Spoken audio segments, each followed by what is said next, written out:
Hi guys, welcome to chapter 16 in the ETF book. This just talks briefly about portfolio management strategies. Make sure you do a comprehensive reading of the chapters, they're not too long. Okay. So the four methods of portfolio management are introduced here. We have passive investing, life cycle investing, active management, and some special uses. Okay.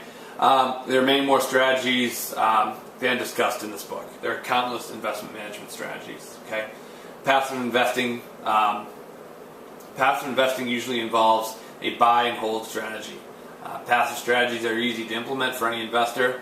Construct a target asset allocation that is in line with your goals. Okay, select low-cost ETFs that represent your desired asset class and buy in correct quantity.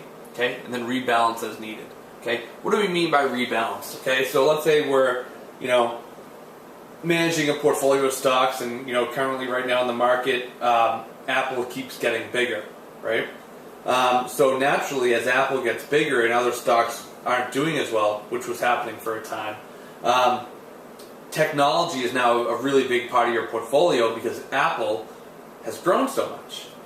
So what do you have to do to keep your portfolio positions in line? Your asset allocation correct.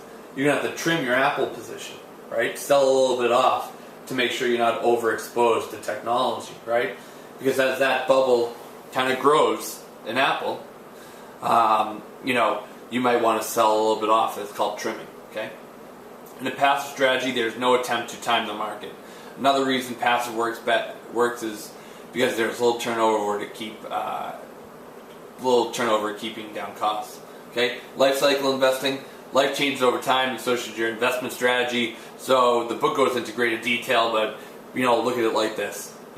When you're young, 20s, early 30s, you might want to have an investment of 60-70% equities, and maybe even higher in equities. Maybe most people in their 20s are probably only invested in equities, and then a small amount in bonds, fixed income.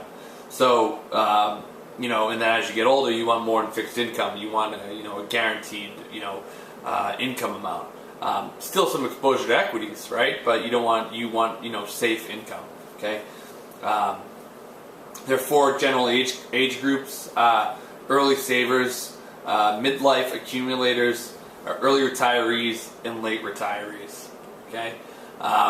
Each of those age groups has a different characteristic in terms of how much fixed income they can hold or should hold, and how much equity they should hold. Now, some people are more conservative than others. There's also the question of ability to take risk and willingness to take risk of a client. So those are some things to consider. Active investing is all about achieving superior returns compared to the market. If you can do it consistently, active strategies using ETFs can range from large economic shifts in the stock and bond allocation due to economic forecasts to sector rotation strategies. Every active manager they have like an investment philosophy, a method, and this is their secret method, and it's important to keep your strategy secret because once everybody knows your stock picking method, then anybody can do it, and then the value disappears, right? There are two ways to measure performance: nominal and risk-adjusted. Nominal return is your return over your desired benchmark. Risk-adjusted returns are more sophisticated measure of performance.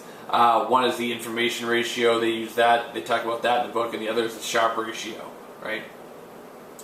Active management is more expensive. ETFs that follow custom indexes are more expensive than traditional indexes because they're made from custom indexes, which are just more expensive to produce on the people who manufacture the benchmarks. Okay.